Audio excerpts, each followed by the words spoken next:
তো চলো ক্লাস 10 আমরা শুরু করতে চলছি আমাদের বায়োলজির প্রথম চ্যাপ্টার লাইফ প্রসেস অর্থাৎ জীবন প্রক্রিয়ার নেক্সট পার্ট। তো প্রত্যেকটা টপিককে প্রত্যেকটা পার্টকে আমি এমন ভাবে তোমাদেরকে পড়ানোর চেষ্টা করছি যাতে করে আমাদের ক্লাসেই পড়াটা শেখা হয়ে যায়, সঙ্গে আমরা যাতে ফিউচারে অর্থাৎ 11-12-এ যখন আমরা সায়েন্স নেব, কেউ নিট দেবে বা কেউ যেই মেইনস দেবে মেডিকেল সায়েন্স অথবা ইঞ্জিনিয়ারিং এর জন্য, তখন যাতে আমাদের কোনো রকম প্রবলেম না হয়, কারণ এগুলি হচ্ছে বেস ফাউন্ডেশন। এগুলি যদি ঠিক না থাকে তুমি তোমার হায়ার স্টাডি করতে গেলে খুব প্রবলেম হবে।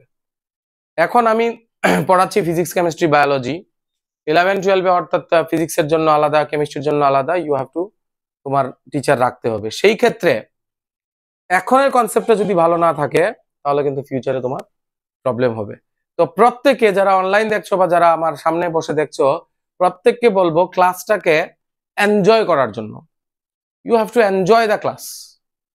যেরকম কোনো বাড়িতে যদি নেমন্তন্ন থাকে, তখন আমরা খাওয়ার সময় বা আগে থেকে আজকে নেমন্তন্ন আছে, বিকালে যেতে হবে, সো মনে একটা খুশি থাকে না? থাকে না? থাকে। দ্যাট মিনস ওই নেমন্তন্নটাকে তুমি কি করেছো?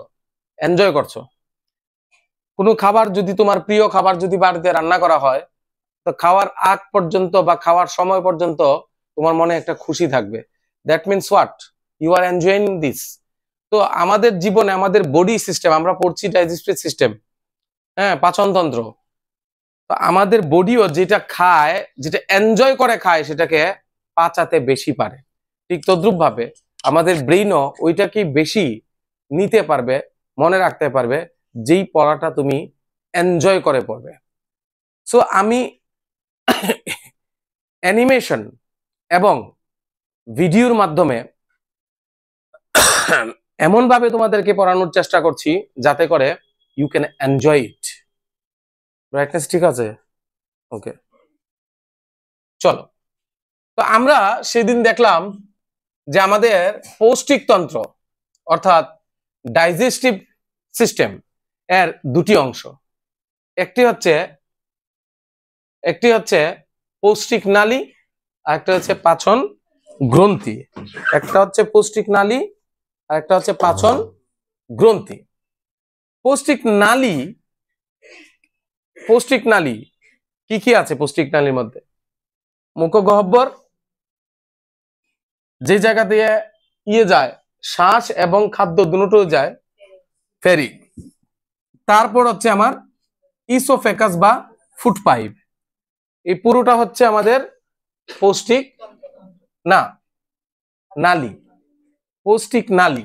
এই যে পৌষ্টিক নালী, এবার এটার মধ্যে যখন গ্ল্যান্ড ট্যান্ড অ্যাড হয়ে যাবে, তখন এটা হয়ে যাবে পুরোটা পৌষ্টিক তন্ত্র। বুঝাতে পারলাম? লেখাগুলি স্ক্রিনে দেখা যায়, পড়তে পারবে? ওকে। এবার এই খাবার গুলো কিন্তু এই দিক দিয়ে যাচ্ছে, এক এক জায়গাতে এক এক ব্যাস হয়ে খাবারগুলি যাচ্ছে। তো খাবার, কেউ যদি জিজ্ঞেস করে খাবার কোথা থেকে পাচিত হয়, শুরু হয় পাচন, অনেকেই বলবে স্টমাক। না, খাবার হজম হওয়া বা ডাইজেশন হওয়া শুরু হয় একদম মুখ থেকে। তো এক এক জায়গায় এক একটা জিনিস পাচিত হয়। তো যাই হোক, এইটার সঙ্গে পাচন, মানে এইগুলি হচ্ছে জায়গাগুলি যেখানে পাচিত হবে। এবার তার সঙ্গে অ্যাড হবে গ্রন্থি। গ্রন্থি কি আমি অলরেডি বুঝিয়েছি। কয় রকমের গ্রন্থি থাকে? কি কি? অন্তঃক্ষরা গ্রন্থি এবং বহিঃক্ষরা গ্রন্থি। তো যদিও আমরা এইখানে যে গ্রন্থিটা পড়বো সেটা বহিঃক্ষরা গ্রন্থি, কারণ এইখান থেকে যেটা বেরোচ্ছে, যেটা কিন্তু রক্তের সঙ্গে মিক্স হচ্ছে না। কোথায় হচ্ছে? আমাদের খাবারের সঙ্গে মিক্স হচ্ছে। তো যে জিনিসটা রক্তের সঙ্গে মিক্স হয় না, মানে যেই রাসায়নিক পদার্থটা বের হয়, ওইটাকে আমরা কি হরমোন বলবো না উৎসেচক বলবো? উৎসেচক মানে এনজাইম বলবো। সরি। তো মুখ দিয়ে খাবার যাচ্ছে, এইখান থেকেই কিন্তু লালারস, লালাক গ্রন্থি, স্টমাকের মধ্যে থাকে গ্যাস্ট্রিক গ্রন্থি, তারপরে এক্সট্রা গ্রন্থি থাকে আমাদের অগ্নাশয়, মানে যেটাকে আমরা প্যানক্রিয়াস বলবো। এই যে দেখা যাচ্ছে তারপর আমাদের থাকবে যকৃৎ বা লিভার। সো এই হচ্ছে আমাদের, যদি বলো পৌষ্টিক তন্ত্র দুটি ভাগ নিয়ে গঠিত,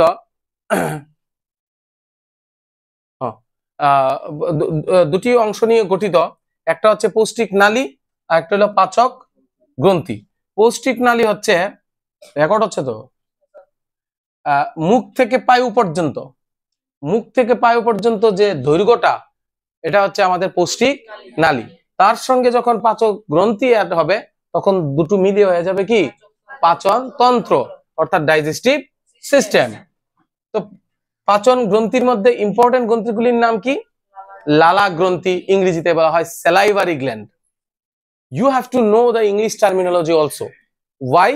যখন আমরা 11-12 পড়বো তখন যদি নিট দেই বা যেই মেইনস দেই, সেটা ইংলিশে দেয়াই আমার মনে হয় বেটার। বাংলাতেও দেওয়া যায়, বাট ইংলিশে দেওয়াটাই শ্রেয়।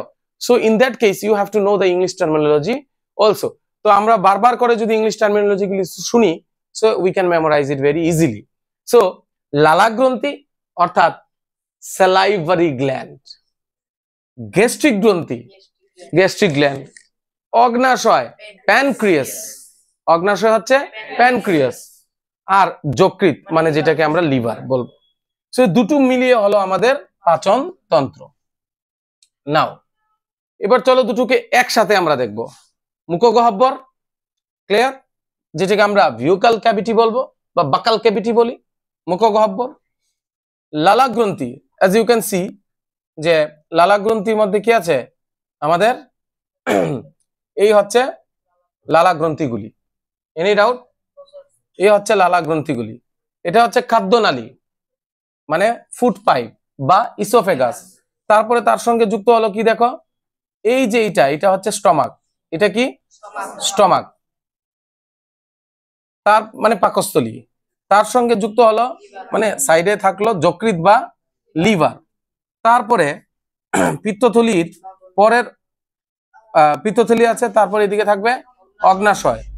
এবার এইখান থেকে স্টমাকের এই পরের অংশ থেকে কিন্তু ক্ষুদ্রান্ত অর্থাৎ ইন্টেস্টাইন, স্মল ইন্টেস্টাইন শুরু হয়ে গেছে। এই জায়গাটা হচ্ছে স্মল ইন্টেস্টাইন। তার মানে স্মল ইন্টেস্টাইনের পরের অংশ যেটা, এটাকে আমরা বলবো লার্জ ইন্টেস্টাইন বা বৃহদান্ত, ক্ষুদ্রান্ত বৃহদান্ত। ক্লিয়ার? এবার এইটাকে বলা হয় পায়ু আর এটাকে বলা হয় রেকটাম। দেখা যাচ্ছে? ওকে। সো এই টোটালটা মিলে হচ্ছে আমাদের একসঙ্গে পাচন তন্ত্র। এইবার এই পাচন তন্ত্রে তাহলে কি কি থাকে? সবাই যারা ক্যামেরার ওই পারে আছো, যারা এখানে আছো, সবাই একসঙ্গে মানে ফিল করবে এবং রিয়েক্ট করবে, অর্থাৎ দ্যাট মিনস রেসপন্স করবে। যেরকম ধরো আমি বললাম যে পাচন তন্ত্র কি কি নিয়ে গঠিত? পৌষ্টিক নালী এবং পাচন গ্রন্থি, ঠিক না? এবার যদি বলি পৌষ্টিক নালী কোত্থেকে শুরু হয়েছে? মুখ থেকে পায়ু পর্যন্ত।